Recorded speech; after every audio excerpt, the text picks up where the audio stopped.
Desde el Aion, o Aion, ya me desasnarán mis queridos amigos.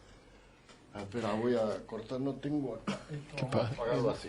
Bárbaro. Gracias. Para comprender algunos temas profundos de la espiritualidad humana. El sí mismo, imagen arquetípica de totalidad, de unidad vivenciada como poder transpersonal. Acá ya empiezo a no entender. Y por eso, porque acá empiezo a no entender, hemos invitado para este cabaret místico de este jueves, cabaret que habitualmente hacemos los que aquí estamos, Nidia Rodríguez, Javier Mercado, Claudio Soledad, yo de interruptor. Hemos invitado para hablar de Jung y del sí mismo y del Aion o Aion a la profesora de filosofía y astróloga, qué lástima que hoy no nos va a hablar de astrología, Rosana Asís, y a otro integrante de la Fundación FACE, un amigo habitual ya de nuestro programa, el intérprete de sueños, Ricardo Acosta. Así que, bueno, muy buenas noches a todos. Muchas gracias por aceptar el convite. Cuando vi esta invitación en el Facebook, me decidí a invitarlos. Jung. Tengo unos libros de Jung que nunca... Uno sí, ese de los platos voladores, ese lo abrí y lo leí todo. Sobre las cosas que se ven en el cielo. Cosas que se ven en el cielo. Los demás los tengo, los atesoro, pero no puedo pasar de las primeras páginas. Eso que yo me he tragado cada cosa que raspaba. Pero Jung no. A ver, para mí sí, decir algo de Jung por radio a mí me parece que es imposible, pero lo dejo en las voces y pensamientos de todos ustedes, mis Bienvenidos queridos. a 2 horas de imposibilidades. Rosana, Nidia, Ricardo, Soledad y Javier. Yo acá vengo a hacer todo oídos y boca nada más que para interrumpir y darle un poquito de ritmo. De ritmo, ¿no? claro. El ritmo. Como decía Jung, la radio no puede no tener ritmo, decía Jung. Rosana. Hola, Chacho, buenas noches. Buenas noches a todos. Buenas noches. Buenas. Nosotros sí Bien, saludamos. bien. Y bueno, muchas gracias por invitarnos. Yo también pienso un poco lo mismo. No sé qué posibilidades habrá de hablar de Jung por radio. ¿Qué posibilidades tengo yo? No, pero acá tengo unos Que queridos me amigos entienda. que... Sí, hagamos una libre asociación. Sí. Yo te puedo contar sobre Jung lo que a mí me llegó fundamentalmente, que tampoco he leído absolutamente todos sus libros, ni soy especialista en Jung, ni creo que haya que serlo. Creo que el aporte de Jung está en recuperar el alma para la psicología, también para la filosofía, que era un concepto que se había dejado de lado, digamos, a partir de la modernidad. Se había reducido el hombre nada más que a una materialidad y a un racionalismo extremo. Uh-huh. Entonces él recupera esto del alma dentro de la ciencia, en el caso específico de él, lo que es la psicología, que él la considera una ciencia, y bueno, por primera vez, digamos, en la historia del pensamiento, se considera ciencia aun cuando se hable de alma.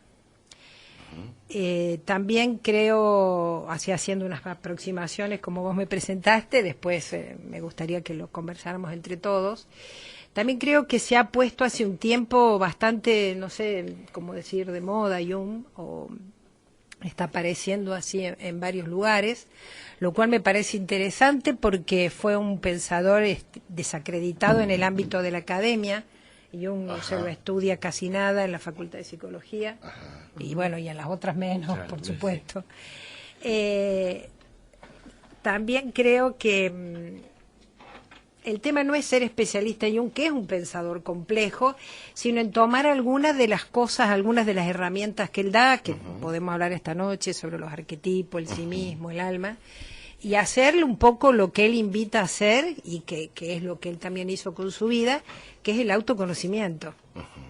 Entonces, hay una parte que a mí me da mucha gracia cuando lo leo, que él dice, menos mal que soy Jung y no soy junguiano. Porque el tema es ese, no volvernos seguidores, ni de él ni de nadie, por supuesto, ¿no? Sino poder tomar algunas claves que él da y poder hacer el proceso que él también hizo. Bueno, es que ahí eso me parece muy importante. Es como, yo no sé si Jung quiere seguidores. No. Parece que no. Y todo lo que produjo intelectualmente está íntimamente relacionado con su experiencia vital más profunda, y no son cosas para ser aprendidas y repetidas, son cosas para ser vividas en la interioridad del corazón, revividas, y cada cual tiene que seguir, digamos, su propio camino. No es como Nietzsche, no quiere seguidores. Sí, yo creo que ninguno de los grandes ha querido seguidores, ni Buda ni nadie.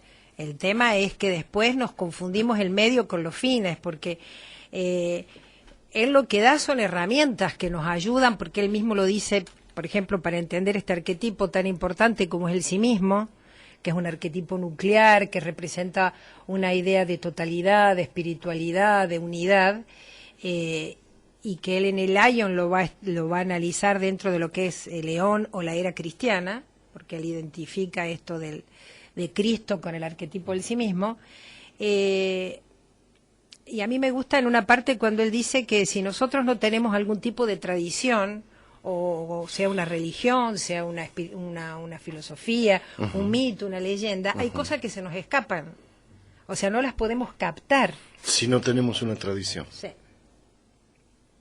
No las podemos captar porque estas cosas que tenemos que captar están en el... Voy a tomar el mate. Sí. Lo primero me parece a mí que estaría claro hacer como distinguir que justamente él introduce este término del inconsciente colectivo, que si bien no era totalmente nuevo en la psicología, él le da un matiz diferente. Entonces hay como un estrato común en todas las personas que nos igualan, que son, bueno, él mismo da la imagen de una casa, ¿no es cierto?, que una casa que tiene un sótano, que sería nuestro inconsciente, y que cuando nosotros vamos a ese sótano nos damos cuenta que hay cuevas y que esas cuevas están interconectadas. Se comunican con los sótanos de todos. Exacto. Que sería nuestra memoria como especie. Entonces hay cosas en esa memoria que cada tanto van apareciendo, se van manifestando de manera espontánea. A esas cosas que aparecen del inconsciente, Jung le pone el nombre de arquetipos, que son estos impulsos básicos que hay en todo ser humano, y que son arquetipos, son como una marca que tenemos de origen. Entonces Jung dice, es innegable que esa marca la tenemos. Ahora, ¿quién la hizo? ¿De dónde vino? Eso ya sería como... metafísico. Claro, sería otro ámbito. Entonces, ¿cómo hacemos para captar cuando a nosotros tenemos experiencias, como dijo muy bien Javier, vivencias, experiencias en la vida? Si no tenemos ciertos marcos, si no tenemos ciertas llaves, si no tenemos ciertas claves, es muy difícil comprenderlas en profundidad. Sí. Entonces, es una manera de codificar también un poco lo que nos pasa. En este caso, que nos toca... A cada uno y como sociedad. A cada uno como sociedad y como especie, a pesar de y que... Como especie. Y como especie. Porque las sociedades son una... Tribus. Claro, la sociedad es una dimensión, pero no agota. O sea, hay una parte, y esto también lo deja claro Jung en este arquetipo que es del sí mismo, o del Cristo, ¿no? Hay una parte que es histórica, hay una parte que es humana, pero nosotros no estamos condenados a la historicidad. Justamente dice Jung porque tenemos alma. Y si no tuviéramos alma, no podríamos salir de nuestro tiempo. Entonces, de la historia. Sí. Que son cosas a lo mejor complejas de con entender. El alma nos salimos de la historia. Con el alma nos salimos de la historia. Porque vamos a esa dimensión que es universal y que es constante en el hombre. Hay una constancia, hay constantes en el hombre que son universales, como por ejemplo esta que vemos hoy en el sí mismo, que es este impulso a individuarnos, es decir, a ser nosotros, a ser conscientes, a ser plenos y a elegir cómo vivir nuestra vida. Eso estaría de todos los arquetipos que habla Jung. Esto estaría muy condensado en este arquetipo por el cual me invitaste hoy, que es el arquetipo del sí mismo. El sí mismo. Que no es alentado socialmente, digamos, ¿no? No, para nada. Ajá. Para nada. Porque el sí mismo es como un árbol. El árbol no quiere ser otra cosa, quiere representar Claro. su propia forma. Es todo lo contrario del pensamiento colectivo que tenemos a partir de mirar televisión y de consumir medios masivos. Tenemos todos un único pensamiento. El sí mismo sería lo contrario a eso. Claro. El sí mismo es un impulso, así como para demostrar que sí se puede hablar de Jung en radio, para hacerlo simple, es como el impulso que tenemos todas las personas a encontrar un sentido en nuestra existencia. Ajá. Hay una de las cosas que demostró Jung, a diferencia de Freud, porque él fue un discípulo, pero luego Hijo pródigo. Después su hijo empezaron a pródigo, crujir los muebles. Empezaron a crujir Y los se le fue muebles, Freud. se le cayó la biblioteca, y ahí él hizo su propia asociación de psicología. Pero una de las cosas así más resonantes, y creo que es también el tema por el cual se lo margina Jung, es que él muestra que los contenidos que hay en el inconsciente son, viene una palabra difícil, teleológicos. No teológicos, sino teleológicos. ¿Y cuál es la diferencia entre teológico y teleológico? Tele significa distancia, televisor. Ajá. ¿eh? Telepatía. Telepatía. Sí. Entonces, Teléfono. claro, lo que muestra eso es que en nuestro inconsciente hay una finalidad. Lo teleológico son aquellos fenómenos o procesos que persiguen Están un allá. fin. Ajá. O sea, nosotros tenemos algo que es el inconsciente, que es lo que no podemos percibir de Sí. nosotros, pero que tiene una finalidad. Y- No es algo caótico. Y que nosotros en la vida tenemos una finalidad. A través de eso sí. Porque digamos, nosotros nos identificamos con la conciencia. Cuando decimos nosotros, yo, ¿qué entiendo? Yo por yo. La conciencia. Sí. Pero la conciencia es esto, es como un pedacito Sí. de vida, Sí. que es lo que nosotros usamos para movernos Es en la lo que vida. vemos del iceberg, En la punta del iceberg. Ujú. Muy bien. Pero profesora. Yo, señorita, señorita. La sé. A ver, ¿Vendría a sí. ser algo así como lo que vemos del iceberg, señorita? muy bien. Gracias. Habló Habló la- Marcetti. Ponga- La Póngame- oreja de Marcel. Discúlpeme, póngame un más. Por eso a mí es interesante lo que él dice de esto de la mitad de la vida, ¿no? Es durante la primera mitad de la existencia, pongamos, qué sé yo, 38, 40 años el promedio. Depende de Claro, cuánto depende la de vida. quién viva, pero bueno, el ser humano está como muy volcado al mundo, tiene que resolver cosas inmediatas, ¿no? Tiene que hacerse de un oficio, formar una familia, lo que sea, construirse una casa. Sí, lo sabes. Pero una vez que se ha, digamos, resuelto esa relación con el mundo, empieza lo que él llama la segunda mitad de la vida, que es muy distinta a la primera. Ahí Construir para adentro. Claro, todo ser humano se ve ante una pregunta que es ¿para qué existo? Ajá, ajá. Y ahí es donde empieza... Y ahí te quiero ver. Y ahí surgen las depresiones. Claro, Bueno. ya tengo hijos, tengo casa. ¿Y ahora Vos dijiste qué? una ¿Qué hago? palabra clave, si me permitís, que es Sí. la depresión. Él dice Tengo otro más, señorita. porque fíjate que dice Jung que cuando nosotros no podemos vivir este arquetipo del sí mismo, que tiene que ver con el sentido de la vida, nuestra mente se disocia, porque nosotros vivimos, pero vivimos funcionales, Sí, o sea, sí. sin propósito. Para el lado de afuera. Y eso es lo que origina la neurosis. Eso es lo que origina las neurosis y todas las enfermedades, entre comillas, llamadas psicológicas. Por eso es que él, en realidad, no es un psicólogo ortodoxo, porque para él la cura está en el sentido, no en la terapia. Y eso lo hace totalmente diferente al... En darle un sentido a la vida. Es darle un sentido a la vida.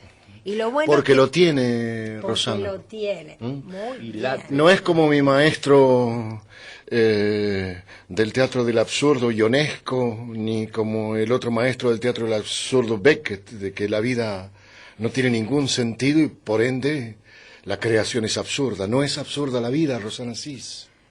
Para Jung o para mí. Para vos y para Jung. No, para ninguno de los dos no.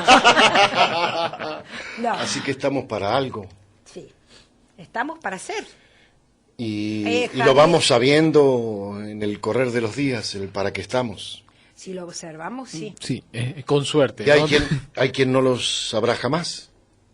No sé si jamás. Sí, no. Bueno, No lo sé. hay quien no lo sabe. Yo creo que a la larga todos lo vamos a saber porque Ajá. es como lo que dijo Javier. si Así un sea en el árbol- minuto final. Así sea en el minuto final, si es que final. Claro, de ahí que la vida. Ahora no me tenga- interrumpa. Ah, perdón. ¿Escuchaste lo que dijo? Claro. Para un segundo. Anotá eso que ibas a decir para decirlo en un lo- ratito. yo lo- Porque acaba de decir, si es que hay un final, dijo.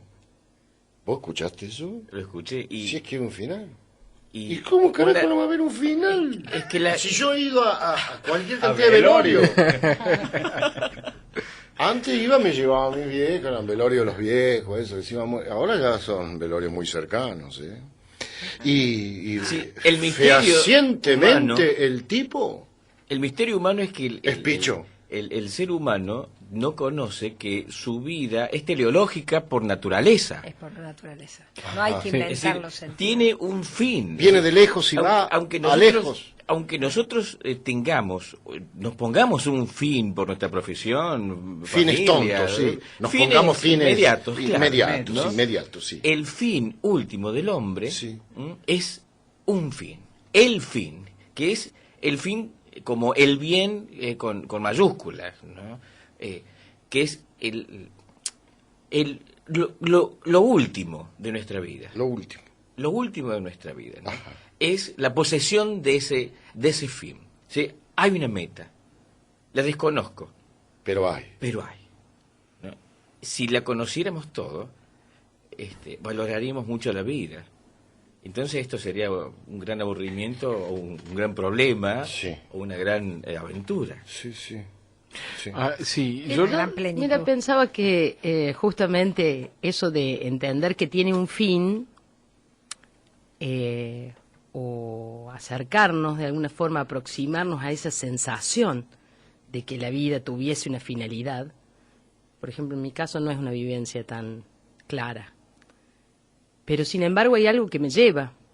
Y cuando me dejo llevar por eso, que tiene muy pocas cosas de la lógica racional, entro paradójicamente en una infinitud. Cuando te dejas llevar. Entonces, el muerto del velorio tuyo, Chacho, Sí, el que- no el que es estaría, picho. claro, no estaría tan muerto, ni siquiera para vos que lo mirás. No, además después te aparece vivo en sueños. Por ejemplo, vos lo tenés siempre ahí, por ejemplo, dando vueltas. Ya hace varios programas que... ¿A quién? Yo sé, al muerto. ¿Vos estás escuchando un muerto cuando escuchás No si sé, hay un pero muerto que me ronda? por ahí escuchá. viene un olor a calas, y bueno, y pienso que eso, ¿no? Que el fin o intentar vislumbrar un fin, una finalidad en la vida, es lo que nos acerca a la infinitud, a esa cosa trascendente. Y volviendo a lo que decía Javier de los 40 años o la segunda mitad de la vida, sí, uno creo tiene otra mirada, pero las preguntas, el cuestionamiento existencial creo que viene desde temprana edad. Aquellos que indagan, y que todos los seres creo que indagamos de algún modo, algunos quizás más conscientes o más racionales que otros, pero los niños tienen las puertas con cosas del inconsciente más abiertas porque todavía no filtran, y a veces salen en formas de preguntas o cuentos o o comentarios hacia los grandes, y los grandes, los adultos, se ocupan de acomodar en una manera, filtrando justamente, quizás por factores de miedo o de incapacidad de poder, creen que le tienen que dar una respuesta racional al niño ante su pregunta, y quizás justamente es lo contrario, ¿no? Pero digo esto porque no sé si uno deja para el final de la vida hacerse estas preguntas si uno ya tiene poca energía. Creo que está bueno incentivar desde niños, permitir que esta puerta permanezca abierta y la llama viva del cuestionamiento de un fin teleológico a nuestra existencia. Que después uno, con el tiempo, después que se hizo la casa, se casó, plantó el árbol, puede reverlo desde otro tiempo, quizás con menos ansiedades y con una comprensión también desde lo no racional frente a la vida. Quizás por esto que se nos empiezan a morir gente cerca también, eso que decías vos, Chacho, que comenzamos a ver que la vida y la muerte son reales, o que el tiempo o el cómo vivirlo es un compromiso, y podríamos elegirlo, el cómo. Bueno. Sí, ese mundo Eso. que es un dibujo en tiza. Noches atrás leía uno de los capítulos de Rayuela, en donde Oliveira va con Pola, que precisamente está padeciendo un cáncer. Va por las calles de París, y en una de las calles hay unos muchachones y chicas, dibujando perfectísimas catedrales con tizas en las veredas, en las veredas. Y él dice que cuando sube al departamento de Pola empieza a ver, ante la proximidad del cáncer de Pola, empieza a ver que en realidad todo está dibujado con tiza. Porque esas maravillas de dibujos que hacen en las veredas estos muchachos, una reproducción de una catedral perfecta, al día siguiente pasan los barredores de París y le echan baldazos de agua o lo barren, y así tiene que ser, porque si no, no podrían dibujar al día siguiente la misma catedral otra vez para poner la gorra y recibir un dinero. Y empieza a ver él que todo es de tiza. Pero reza para que por favor no entren los barredores ni tiren baldazos de agua sobre ese departamento en el que él está con Pola. Que por favor nunca quiten ese dibujo que él bien sabe que es de tiza. Exacto. Por eso tampoco hay que como malinterpretar a Jung y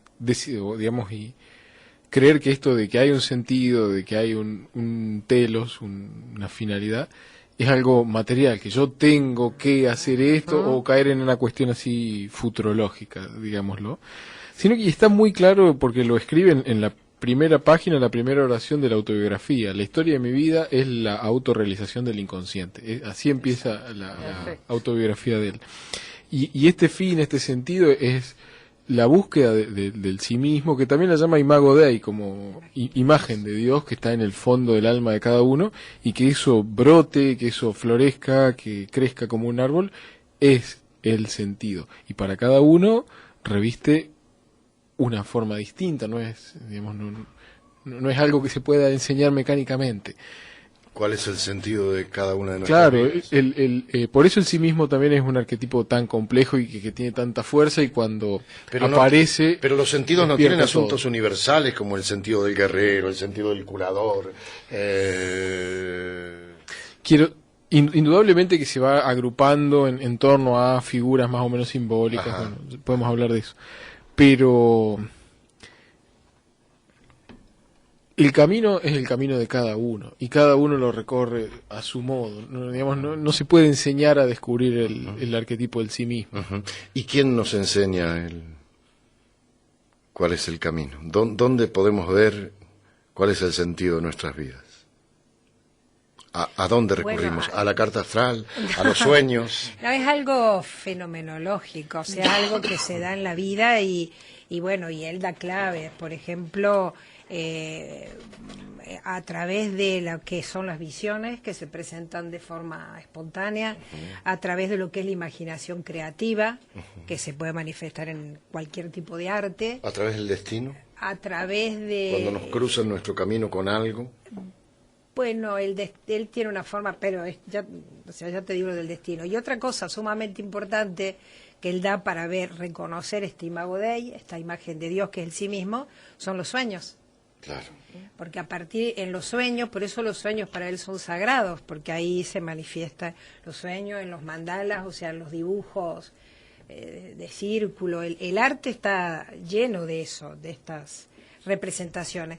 Lo que pasa es que por eso yo te decía que esto es para mí, y también en algún punto lo dice Jung, si bien no se puede enseñar, sí podemos generar una cultura, porque para él el inconsciente va atravesado por la cultura, que ponga estas cosas de manifiesto, o sea, a través de la motivación, y también aprender a leer estas señales, porque las señales o los símbolos están siempre.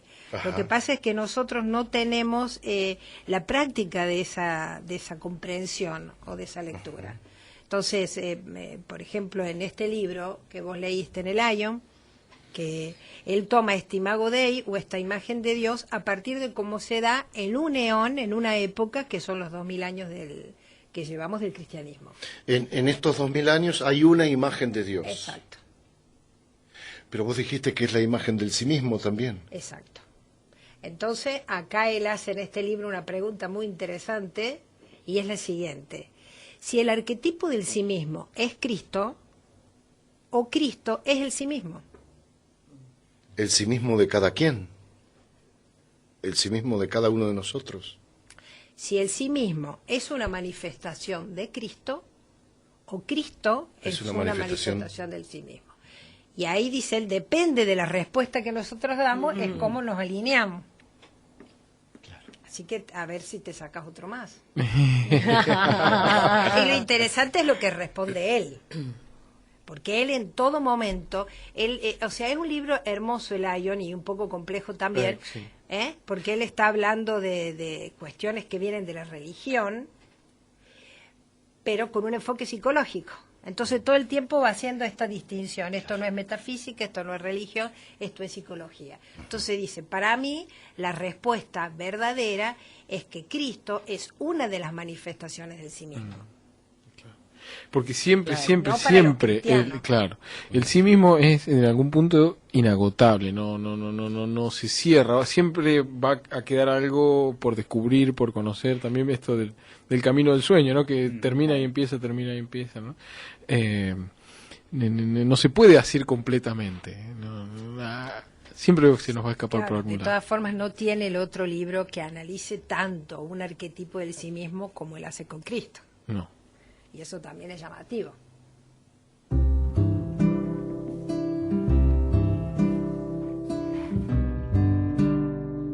Gustavo Jung.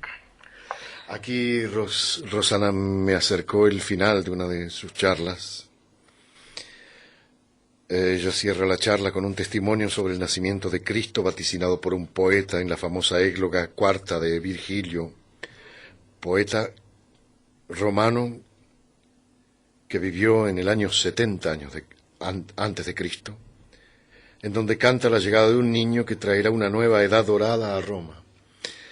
Escribe Virgilio, ya nace de lo profundo de los siglos un magno orden, ya vuelve la Virgen, vuelve el reinado de Saturno, ya desciende del alto cielo una nueva progenie, tú, a la hora naciente niño, por quien la vieja raza de hierro termina, y surge en todo el mundo la nueva dorada, se propicia, oh casta Lucina, pues ya reina tu Apolo, por ti, cónsul, comenzará esta edad gloriosa, oh Polión, e iniciarán su marcha los meses magníficos. recibirá el niño de los dioses la vida, y con los dioses verá mezclado a los héroes, y él mismo será visto entre ellos, con las patrias virtudes regirá a todo el orbe en paz. El teléfono es el... Ay, qué feo decir teléfono después de Virgilio.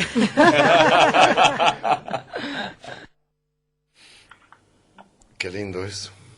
Y Mauro Esk, en este caso en el Facebook, creo que el sentido de la vida es ser conscientes de nuestra existencia en el aquí y ahora, en este instante, en el momento presente.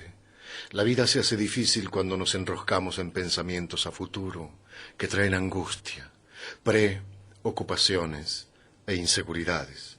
La receta, al menos para mí, y solo por ahora, es respirar, meditar, sentir y experimentar a medida que voy siendo. Aquí y ahora los escucho y reflexiono, como el kin del guerrero. Y Maricel Sánchez, vamos, vamos, que se viene todo listo para el programa de hoy. Felicito y vela encendida como corresponde. ¿Le pondrán mandar un beso a Tupac, que está engripado, y así todo está esperando el programa con megáfono en mano? Gracias. Un abrazo a Tupac y que se mejore. Roxana Telepático. habló de una palabra, hay una palabra clave aquí, Sí, que es alma. sí. Empezó con eso, Rosana. Dijo que Jung recupera el alma para la filosofía. No, para la ciencia. Para todo. Para todo. Tuvimos la mala suerte de que Marx nos heredara el materialismo histórico y tenemos la buena fortuna de que Jung nos devolviera el alma, ¿no? Liberándonos de ese materialismo histórico, ¿no?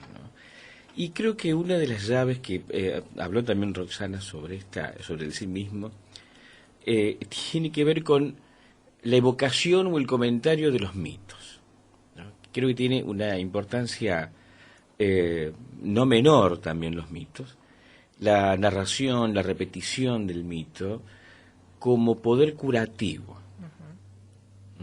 como para fortalecer ese patrimonio anímico, cultural, pero también principalmente de los ensueños, ¿no? Que eso cura. Y creo que por otro lado, para cerrar un poco esta idea, los mitos son, más allá de ser una herramienta de curación, es una herramienta de memoria.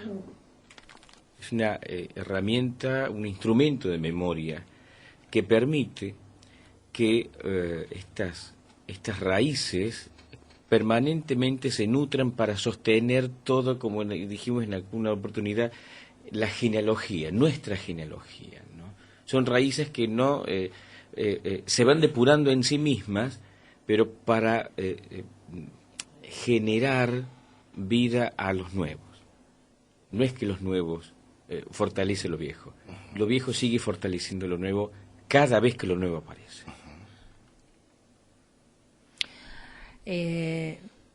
¿Querías decir algo?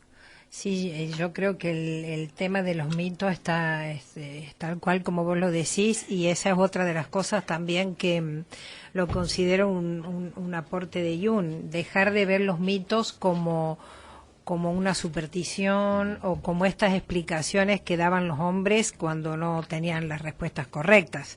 De hecho, por ejemplo, en la filosofía se habla que cuando el origen de la filosofía, la griega, la de Occidente, es el paso del mito al logos.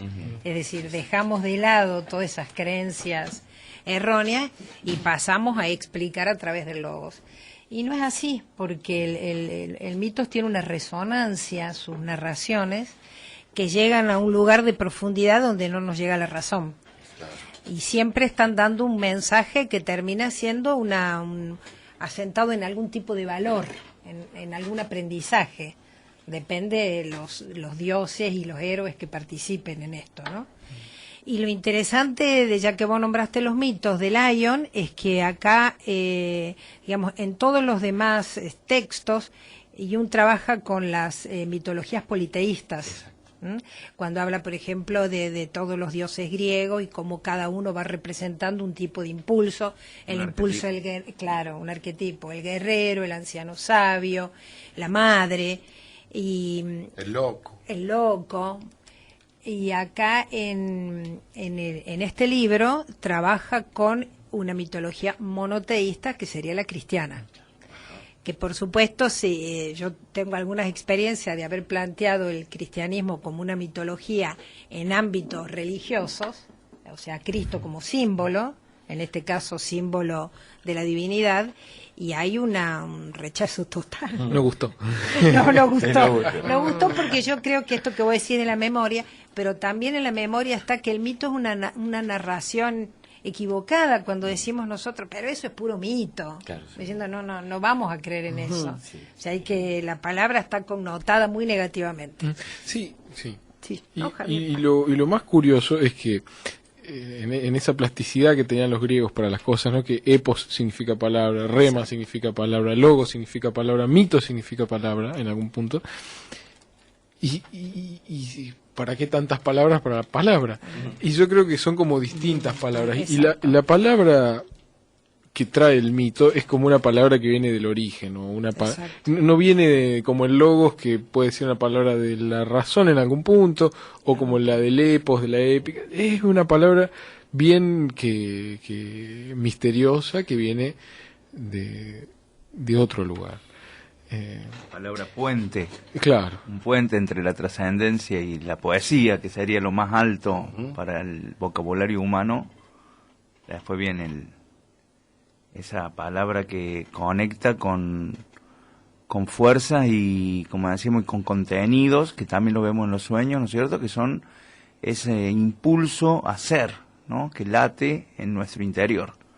Y como decíamos, bueno, uno no puede saber nada de mitos, no es para ser un erudito en mitos y conocer todo el panteón, sino justamente para ver que... Para conocerse. Conocerse a sí mismo. ¿No? Están planteados, como decimos, la gente puede vivir lo más bien sin mitos, puede vivir sin música, puede vivir sin sueños, pero no es vida. ¿Cómo se conoce a sí mismo? O mitifica otras cosas, porque Claro. también acá en el Ion plantea esto, que si nosotros, por ejemplo, dejar de lado estos 2000 años de tradición cristiana, que en cierta forma él responsabiliza también a las instituciones que administraron Claro. esas creencias, ¿no es cierto? Al dejarnos, digamos, sin esa mitología, como el hombre no puede estar sin mitos, ¿qué hace? Convierte en mitos, es decir, da un poder sagrado a la política o a cualquier otro tipo de actividad que no trasciende. Claro, Sí. O al auto. Al dinero. al dinero, o sea, al materialismo de la vida cotidiana. Y es ahí, entonces, como nosotros tenemos una gran cantidad de energía, que son estos arquetipos, una energía, una gran cantidad de vitalidad, y la ponemos en objetos que son muy pequeñitos, ahí eso es lo que le explica como disociación que produce... Y origen de las neurosis. Claro, porque y de ahí también yo pensaba cómo ahora en la gente joven escucho que dice, y hago esto porque necesito adrenalina, el tema de la adrenalina que está tan en el lenguaje. Los ¿no? deportes extremos, Eso, los deportes la multiplicidad de extremos. actividades. Claro, porque el arquetipo, ¿qué es? Y hay Una muchos pulsión. y se beben energizantes. Y se beben energizantes, porque en realidad no nos da la sociedad estructuras para que podamos canalizar esos impulsos tan trascendentes, esos impulsos que son los arquetipos que tienen tanta energía. Entonces, esto pasa, digamos, por eso él invita en este libro a conocer y a recuperar esta tradición de este mito, que es el mito del sí mismo, en el cual ese sí mismo está manifestado a través de esta imagen de divinidad que es Cristo, que es dual porque tiene un sentido histórico, porque fue una persona en un tiempo y en un lugar, pero también trasciende esa historicidad a través, digamos, de esto, connotación divina, ¿no? Y bueno, y es muy interesante cómo para eso él recurre a muchas tradiciones para explicar esto, que sigue siendo para él, y esto me pareció muy interesante cuando lo leí, dice, Cristo sigue siendo, haya existido o no, nuestro héroe contemporáneo. O sea, ¿cuál es el mito que nosotros tenemos en la actualidad? Nosotros, él dice, nosotros los occidentales. ¿Cuál es el mito que nosotros tenemos? Y tenemos este gran mito en Occidente, que es el mito cristiano, que como dejó de tener importancia, resonancia, justamente por la forma en que se usó, en la forma en que se administró, por el tema de los dogmas de las instituciones, de las iglesias, necesitamos importar una tradición de Oriente. Y ahí le abrimos las puertas a Oriente. Porque ya no nos funciona como mito. Claro, no está activo el arquetipo, no está activo el símbolo, está muerto. Claro. No está muerto el símbolo. Lo mataron las iglesias. Lo mataron las iglesias. Como la razón mató a la filosofía o el exceso de verificación mató a la ciencia. Y la iglesia mató a Cristo, al mito. ¿Y sí? ¿Y sí? Por eso recurrimos al Oriente para buscar otros mitos. Exacto, otros mitos que no están, que tienen un uso y tienen una resonancia escasa porque no se corresponde a nuestro contexto. Claro, exacto. Entonces, ¿qué hacemos? Importamos una gran tradición que por Oriente tiene mucha presencia, para nosotros no a través del contexto, pero entonces lo consumimos, se convierten en objetos. Entonces dice Jung, hacemos ikebana, practicamos yoga, Feng Shui. Feng Shui, Compramos un Buda. Compramos un Buda, exactamente. Le ponemos plata abajo incorporamos del el sentido, culito. claro, a través de los objetos porque no tenemos la vivencia. O sea, no tenemos la vida, porque a todo esto este arquetipo del sí mismo, que es el Cristo, no es una cosa acabada, es un proceso, es algo que está vivo y que uno lo va conociendo a través de su propia experiencia. Porque lo tenemos en nosotros. Porque está en nosotros. Y aparte, Yo que soy budista tengo casi los mismos kilómetros de acá a Tierra Santa que de acá a Japón yendo por el Pacífico, así que... Bueno, él hace la analogía del sí mismo, el Cristo o el Buda. Claro. O sea que desde el punto de vista de la significatividad y de la presencia, digamos, son arquetipos análogos. Pese a que uno es panzón y el otro es flaco. Sí. pero el encuentro, pongámoslo así, o la búsqueda del sí mismo, es una cuestión, digamos, muy de fondo, compleja. Es como tratar de salir de una cueva y querer ver el sol. Quema. Y no tenemos, no ya mucho entrenamiento, ni el más mínimo entrenamiento. Si no es una práctica charlar sobre los sueños, analizar los sueños, si no es una práctica cotidiana, común, tratar de interpretar las sincronicidades que nos pasan. Si no empezamos por lo mínimo, Bien, mucho claro, peor nos va a ir totalmente. con lo gigantesco. Lo mínimo para Jung, por lo menos en el Ion, en este libro, en otros libros, bueno, puede ser diferente. Lo mínimo, la base, es la capacidad de reconocer que nosotros nos equivocamos. Ajá, eso es lo que mínimo. tenemos errores. Eso es lo que él llama la sombra. Entonces ya es un avance, Es un gran avance. un gran avance. Sí, porque si no nos identificamos, o sea, nosotros tenemos que buscar ese sí mismo o ese Cristo, pero no identificarlo con el yo, que es algo chiquito, digamos, lo que nosotros llamamos los egos, porque ahí eso se infla. Entonces nos identificamos con una figura que no somos nosotros. Entonces el primer paso es poder decir yo me equivoqué, yo soy imperfecto, yo tengo errores, que es lo que Jung denomina la sombra, como ese enemigo oscuro. Reconocerlo que viene como uno mismo, esa Sí. sombra. Claro, porque si yo no puedo reconocer que cometí errores, que tengo límites, que soy imperfecto, Por ¿cómo eso avanzo? critico al resto de la humanidad, Exacto. porque no reconozco mis errores, sí. Y ahí viene Sí. otro término interesante de Jung, que es la proyección. Todos los errados están afuera de mí. Todos los errados están afuera, todos los enemigos están afuera. Entonces pongo la sombra en otra persona o en otras circunstancias, bueno, y es lo que vivimos todos Así los que el días. ejercicio mínimo y gran ejercicio es reconocernos en esos enemigos como nosotros mismos. Exactamente. O como algo que nos traen a nosotros para que nos identifiquemos, para que nos veamos como en realidad somos. Eso es el primer paso. Y para eso... Así que podemos ir recomendando a nuestros oyentes que hagan una lista. que hagan Que una se han lista. equivocado. Una lista de lo que menos quieren o de aquella persona a la que menos quieren o a la que más odian o la que más repugnan y verán ahí algo de ustedes mismos. Sí, indudablemente. Por eso es más difícil todavía el tema de la pareja. Viene después de la sombra. Ah, Lo y- más fácil es la sombra, lo más difícil es la Sí, pared. lo más fácil, pero ya es... Difícil, para. No para Lo todos. más fácil reconocer la sombra, ir debería. reconociendo en nuestros enemigos, Claro. en lo que no queremos, En nuestras imperfecciones. nuestras imperfecciones, ir reconociendo. Desarrollando una Hacer el conciencia ejercicio crítica. completamente al revés del que se hace todos los días por Exacto. radio. La Que autocrítica. queremos que todos vayan presos, todos esos equivocados, todos los ladrones. Viste que está el mundo, parece ser que está todo lleno de ladrones y de hijos de puta, y el 70, menos yo, por supuesto. Y casi todos deben ir presos, Rosana. Casi todos, menos yo. Yo voy a quedar del lado de afuera y todos en una gran cárcel. Me parece que ya estamos en esa cárcel. Estamos todos realmente del lado de adentro de la cárcel. Así Sí, que y también me parece siempre importante que la sombra no es solamente todo esto, sí, es sino decir, además- los errores, sino también lo que nosotros hemos decidido como censurarnos a nosotros mismos. claro, lo que no queremos Lo- ver, Sí, lo que no queremos ser. lo que exactamente el creador que no queremos ver porque nos saca de la rutina y nos genera problemas, Claro. también va para la Lo, sombra. lo que Ajá, nos asemeja más a la divinidad, Bueno. no solamente, eso también es una diferencia con Freud, ¿no? Porque para él, digamos, lo que nosotros guardamos o reprimimos o metemos bajo la alfombra es lo que de chicos nos dijeron no, Sí, lo más negativo. son las represiones, sí. Pero él dice que también guardamos en el inconsciente lo mejor de nosotros, La perla. la perla, La sombra dorada es la esa. sombra dorada.